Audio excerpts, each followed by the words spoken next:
Every Little Thing Yoga, and I'm so happy that you are here today to learn some simple self-care techniques for yourself and for your children or your students, or maybe both.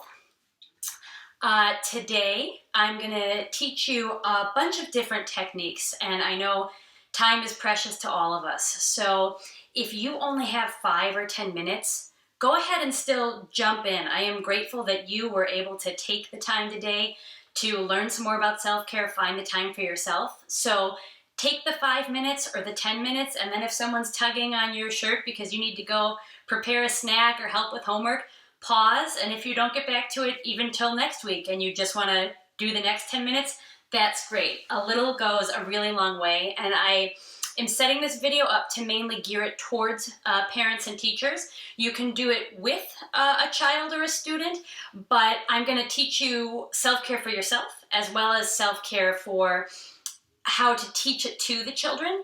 So feel free to watch this for yourself and come back to it, revisit some of the techniques.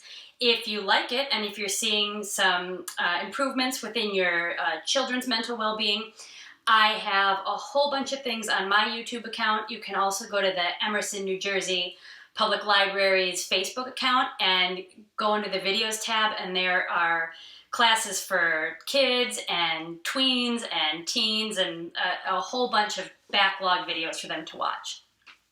A little bit about myself. I have a certification in teaching children's yoga.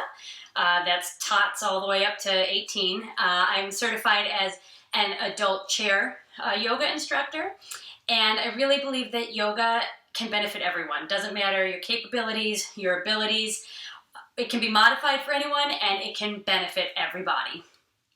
And I also have a background in mindfulness, which is kind of becoming a buzzword, but I've studied a lot of mindfulness techniques, breath work, meditation, and mindful parenting as well. So today we want to talk about why self-care. What's the point of emotional well-being? And like we said, mindfulness is kind of becoming a buzzword where it almost starts to mean everything and nothing all at once. But the importance of having a good emotional well-being and mental health is that if you've ever heard the phrase, you can't pour from an empty cup, that's really true for emotional wellness. If you, as a teacher or as a parent, are just emotionally drained, you're burnt out, and a lot of us are there, especially right now. If you're feeling that, you might be more likely to snap at your student or your child. And if you snap, usually one of two things happens. Either the children snap back, and there's sort of this aggressive energy that you weren't intending, but it's just because you don't have anything more to give that it sort of creates it, and then you get a vicious cycle of that energy. Or the child retreats in themselves, and that's not really great either, because then they're less willing to express their emotions or tell you if they're having a challenging day, and that's not really a helpful, healthy communication opener either. So it's very important to make sure that your emotional well-being is strong so that you can give good support and good foundation to your children or your students or both. Now, when we get into that, a little goes a long way. I know I already said that once, but you might not have a lot of time. I know that our time is precious. So if you have 1 minute in a day, use that for some of these breathing techniques. Maybe you have 5 minutes, but it's in 1 minute chunks throughout the day. You can start to set aside times that might work for you and play with it. Maybe you know you can take 10 really deep, great breaths in the shower, or before you brush your teeth, or maybe in your bed before you get out of bed. Maybe you don't have early rising kids and you can take a little bit of time for yourself. Maybe it's before you enter or exit a place, something that can help trigger your mind. So maybe when you get home, before you enter the house, take a few deep breaths there. Maybe it's at a red light. Every time you hit a red light, you take a breath. So you'll start to find these little places within your day where you can use these techniques, and I think you'll really start to see a lot of improvement. So we're going to start with knowing. We know why we need mental wellness, but we also need to know that our words matter. So not just for adults, for kids as well. They're starting to do studies in like large universities, and prominent mental health institutes are doing studies, and they're realizing that emotional regulation and teaching those skills to our kids is just as important or more so than reading and math. And that's not to say don't read a book. I love reading. That's not to say don't learn your math skills. Those are certainly important too. But if you can't regulate your emotions, you're going to have a lot harder time being a successful teenager, a successful adult, and that's emotional success, not just monetary success. And you also will have a lot harder time finding happiness. So if we can teach these skills young, or even if we can learn them as adults and pass them on, that's really brilliant. Now, your words matter in that if you're really stressed, I want you to think of a time recently that you were stressed. Maybe you had a fight with your partner. Maybe you had a challenge at work. Maybe you had a moment with your kid and you know you could have handled it better and you didn't. We're human and we all do that. When you feel stressed and you're worked up and someone tells you, calm down, chill out, relax, how does that make you feel? You probably could go through a range of emotions. You might feel antagonistic towards the person. You might feel like they're being condescending because, of course, you realize that you're having trouble. You can't calm down. You're having a challenge. Or if they say, you're okay, you're not okay. It might be a perceived problem, but you're not okay with it. So we want to be cognizant of that when we talk to children as well. You don't want to just say, you're okay, don't worry about it. Now, depending on your child's age or development level, you may need to literally let them know that they are physically okay. But the two key things that I like to say to kids really of any ages, you are safe and I am here. And if you can let them know those two things, that goes such a long way. And it goes so much further than just saying, oh, calm down, oh, you're okay, oh, don't worry about it. You're acknowledging that they have some sort of challenge going on internally, and you're letting them know they're safe and that you're there for them. That's really key. And that can, like I said, just go a long way in your relationship, in communication. The next step would be, of course, we can work on this together, but maybe they don't want to talk about it right now. Maybe they don't even have the words to talk about it, so they at least know that you're there for them. All right, so we're going to start with breathing, and I couldn't resist. I wore my Breathe shirt today because most of this class is going to be about different types of breathing techniques and calming and soothing techniques. So for breathing, when we don't think about breathing, we take nice deep belly breaths from our belly, and our diaphragm lowers and we breathe that way. If you sing, if you do certain sports like swimming, you learn this type of breathing and you learn to be able to control it, but not everyone knows how to do that. Your body does it without you thinking about it. But if someone tells you to breathe, a lot of times you go and breathe from your chest. It's a real shallow breath. Or if your sympathetic nervous system, that's the fight or flight part of your body, if you have a perceived threat or danger, you start almost hyperventilating. Some people actually do, but your heart rate increases and you're breathing real shallow breaths from here. Now, a real danger might be that your child ran out into the street and there's a car coming. That's a real danger, and that's a legitimate fight or flight reaction.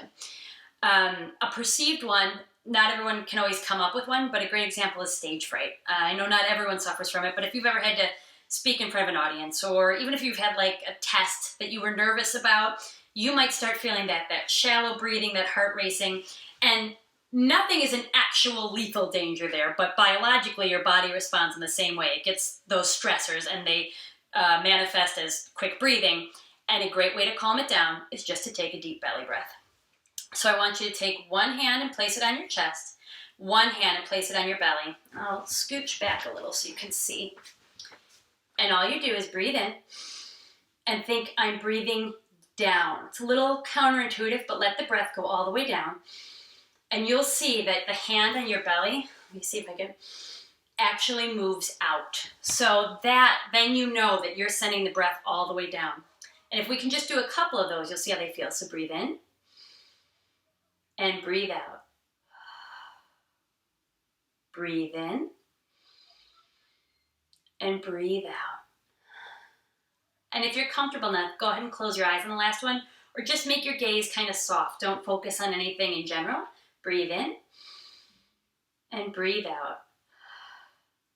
Now, even if you weren't stressed, you probably felt your heart rate drop a little. You felt how those 3 simple breaths can calm you down. And in most any setting, if you are feeling stressed, there is always time for 3 breaths. And you can just do those. You don't have to do them with the hand in the belly if you don't want, but you can just stand there and take a breath, or tell your child or your student, 1 second, breathe, come right back to it. And you'll be able to handle the situation much better. Now, there's other ways to do the breathing. And this can be great for kids and adults. You can count the breaths. So you could breathe in for 1, 2, and then breathe out for 1, 2. Try that again. Breathe in, 1, 2, and out, 1, 2.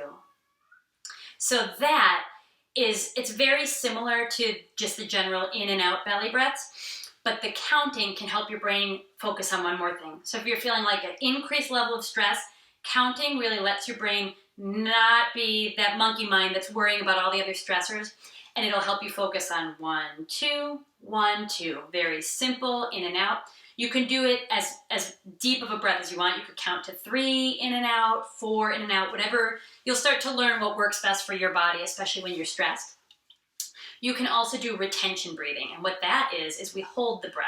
So you breathe in, 1, 2, hold the breath for 1, 2, and then let it out for 1, 2. Great, let's try that once more. Breathe in, 1, 2, hold it, 1, 2, and then let it out, 1, 2. And you can even let it out on a sigh if you want. And that's just another level. So your brain's working a little bit. The retention of the breath helps you just know that the breath is in there. It's getting all the oxygen to your blood, and then you're letting it go. So it gives you kind of one more step into focusing on what you're doing and not worrying about the stressors outside. And you can do these types of breaths with children as well. And the only thing I would say is you don't want to make the retention piece the longest piece of the breath. You could breathe in and count 1, 2, hold it 1, 2, and even do a long exhale like you're exhaling through a straw. And do 1, 2, 3, 4, maybe if you want to slow the breathing down a little. You just don't want children doing the retention piece for a long time, because it's going to start to be a game, especially if they're small, and you don't want anyone hyperventilating themselves trying to practice de-stressing. So just make sure that's a smaller piece, the retention breath. Now, for kids, the best way to teach them is go slowly. So you don't want to teach them all these techniques at once. That's too much. Maybe you just focus on belly breaths one day. You also want to keep it short. So practice it for 2 minutes. Practice it for 5 minutes if the kids are a little bigger. Whatever works for your child's age and development, you'll start to learn that. But don't expect them to sit down and breathe and meditate with you for 10 minutes, especially if this is something new for them. They certainly may get there, but you want to work at their pace, and you want to keep it short and entertaining and engaging. And then that final bit is keep it fun. So come up with a game. Make it, if they're real small, practice the counting with them. Then they're practicing their numbers. Maybe they don't know numbers well, and you say, okay, we're going to breathe in and say orange, purple, hold for orange, purple, out for orange, purple. And for kids as well, there's a lot of different techniques out there. If you want them to just breathe in and out, they could keep one hand on their belly. You could hold a finger up here, pretend it's a birthday candle, and they breathe in, and then blow out that candle. Or it could be a feathery dandelion once it's got all those white fuzz balls, and you breathe in, and try to blow off all the fuzzers. You could also do hot cocoa breath. That's sort of a fun one. So if there's any hot drink or soup or tea, whatever they like, but hot cocoa is usually a good one. So they can look at it, breathe in, and then breathe out like you're cooling off the cocoa. And then at the end, you could even breathe in a sip, and then yum, and make a sound and have fun with it. So there's lots of different ways. If you're doing it when they're asleep, here's a fuzzy. You could have a fuzzy friend, and this could be their breathing buddy. This happens to be Love Monster, so he's a great example. But if they're in bed practicing this, have them rested on their belly, and then they breathe in. And then as they breathe in, he'll rise, and then they get to see him, and then breathe out. And then they can give him a hug. Breathe in. Hi, Love Monster. Breathe out. And give him a hug. And that's a great way to end the night and to get ready for sleep. So One final bit of advice I have on learning to breathe, even though it seems so silly, we all know how to breathe, but learning how to breathe correctly for calming is practice when it's fun and practice when you're calm. If you are only ever practicing these techniques when kids are stressed out and they're worried and they can't handle it and they're having lots of emotions, they're not going to like it. They're going to think mom or dad or my teacher or my grandparents are pushing something on me, and they're going to resist it.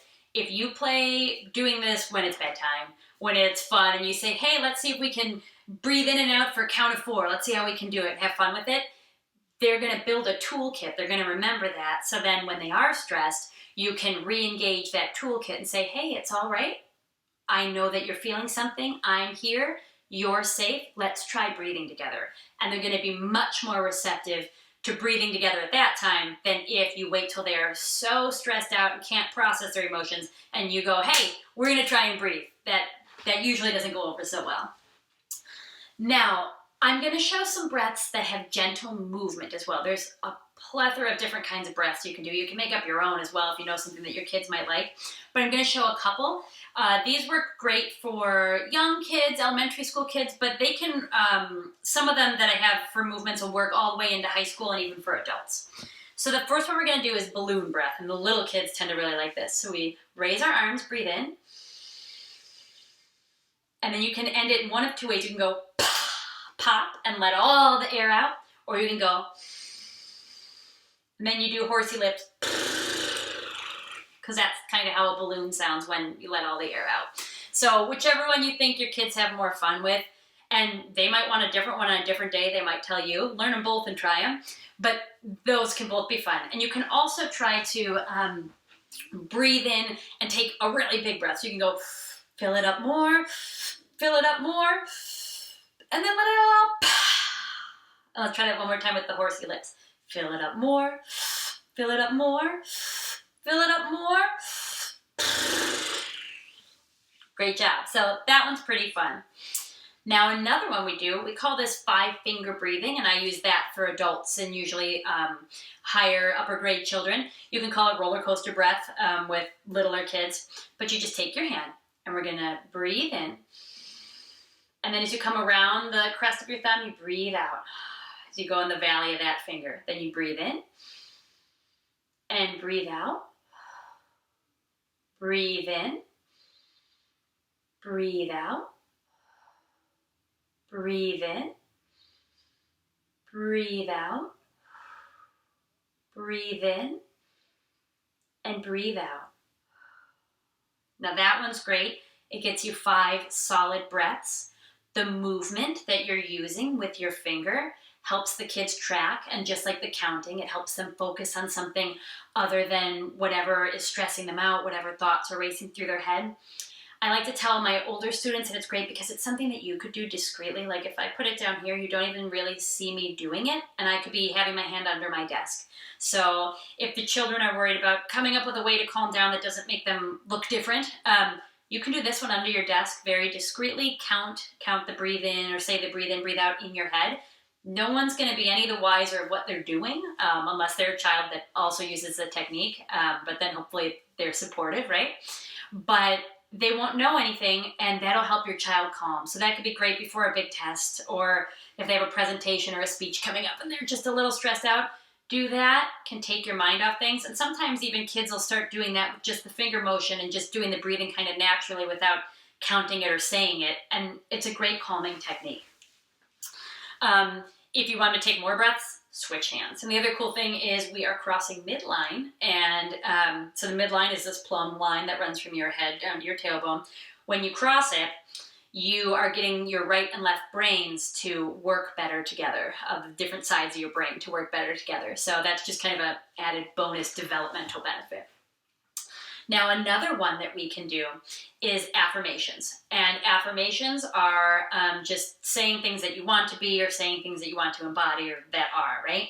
So I bring up the loving kindness meditation. If you've ever done this as an adult, it's actually a beautiful meditation, and it's a multi-step meditation. So you can say any words that you want, but the ones that I really like, especially with kids, is I am safe, I am loved, I am happy, and I am healthy. And the way that you would do it is you would, hands wherever you want them, on your lap or at heart center, whatever feels good. You can even do the belly breathing hands. And you breathe in. And on the breathe out, you say, I am safe. Breathe in. Breathe out. I am loved. Breathe in. Breathe out. I am happy. Breathe in. Breathe out. I am healthy. And like I said, you can change up these words to be whatever really resonates with you or your child or your student. A lot of kids are having some anxiety right now about health with the current situation, so adding that I am healthy piece can be really a great and reassuring thing. If you do the full thing, especially as an adult or a teenager might do, you would do 3 rounds of the I am mantra, affirmation. Then you think of someone that you love. It can be anyone. It can be your child sitting next to you. It can be maybe a parent or a grandparent that you can't see right now that lives far away. And then you send the love to them. So you do the same thing, but you'd say, may you be safe. May you be happy. May you be healthy. May you be loved. And you can put them in whatever order you want. And then you do 3 rounds of that. And then you would do 3 rounds at the end of may all beings be safe, happy, healthy, loved. So that would end up being 9 rounds of doing the 3 or the 4 circuits of breath. You can do that as an adult. You can truncate it and make it as short as you would like as an adult as well. Again, with smaller kids, I just focus on the may I be this. Or maybe they do want to send some love to a grandparent, so you just take that chunk and you say, who are you thinking of today? And, oh, I'm thinking of Nana. May you be safe. And that's a nice way to send some love to someone. Another great way you can use that one is we're all getting sick of happy birthday when we wash hands. If you go through a loving kindness meditation with your kids or even with yourself, you're sending some love out into the world and you don't have to sing happy birthday again, but you're making sure to get your hands washed all the way. So that can be a great way to use that.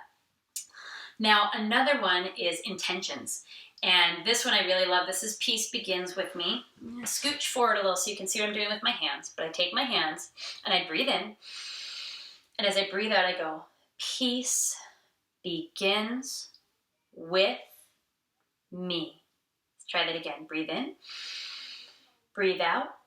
Peace begins with me. Beautiful. Now, if you want to make it fun with kids, a lot of times when I do it with them in class, especially in person, we'll do a really loud one and we go, peace begins with me. And then they really feel powerful and like they're getting those intentions, right? You may also have them whisper. See how quiet you can make it and still know that the peace starts with you. Peace begins with me. So it's really kind of fun. And just like the 5-finger breathing, this is one that they could do anywhere. They could put their hands under their desk, say the words in their head.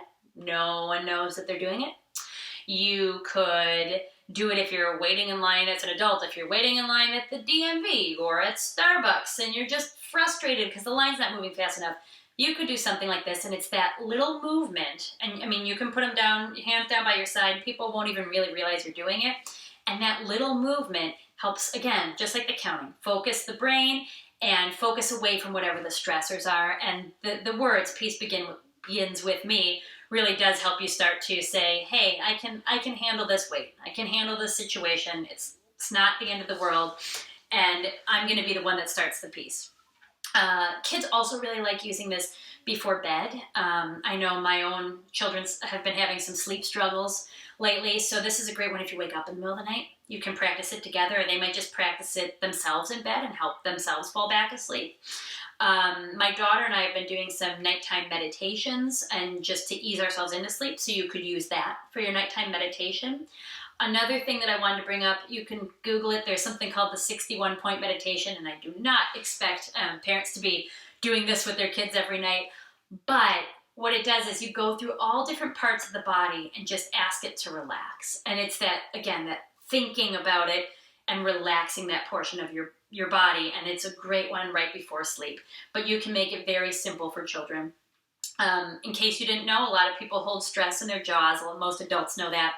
Another place we hold a lot of stress is in our hips, which until I started really studying teaching yoga, I never really thought about it, but it's a huge stress area. So you would have them lay down, and as you're sitting next to their bed, you might even be laying in bed with them. You would just, and they could also, like, you have them scrunch their face and then breathe out and relax all the face muscles. Or you can just have them breathe in and say, relax all the muscles in your face. Feel free to give them maybe a gentle, like, touch their forehead or their jaw to make sure it's really loose. Breathe in. Relax your shoulders. Make sure your belly's soft. I always call attention. Make sure your bum's relaxed, because that usually gets giggles, and that's a fun way to sort of bond, and it makes them feel silly, but also not take anything too seriously. And then breathe in. Make sure your legs, your knees are soft, your feet and your fingers and hands are relaxed. And that's a really soothing way to just get them ready for sleep. So I think that's most of the things I wanted to talk about for the gentle movements. I have a couple more bigger movement breaths. And my point here is I really want you to know your child. My son he's a big firm hug and rub his back and breathe together kind of kid. And that really soothes and helps calm him. If he's having a full-blown tantrum, we let him work through that first, and then we get into the breathing. I wouldn't try to hug him if he's really, stressed or freaking out, but we let that pass, and then we would do the hug and the calming breathing. My daughter is not that person. She's very strong-willed and strong-minded, and when she is stressed or has anger or whatever it might be, frustration, she has literally screamed at me, "I don't want to breathe!" And if someone is like that, suggesting breathing isn't going to help. It comes back to the, hey, chill out, calm down. Doesn't make you feel good. So for things like that, I have a little more moving and silly breaths. So the first one I'll do it on my knees and then I'll stand up and show you. This is a great breath. It's just called moving with the breath. It can energize you, even as an adult, if you're having a day where you're just like, you can do maybe 5-10 of these, shut the door of your office and do them, and they really do wake you up, especially if you can't get coffee or something else. This is a great natural way to get your body some oxygen and wake it up.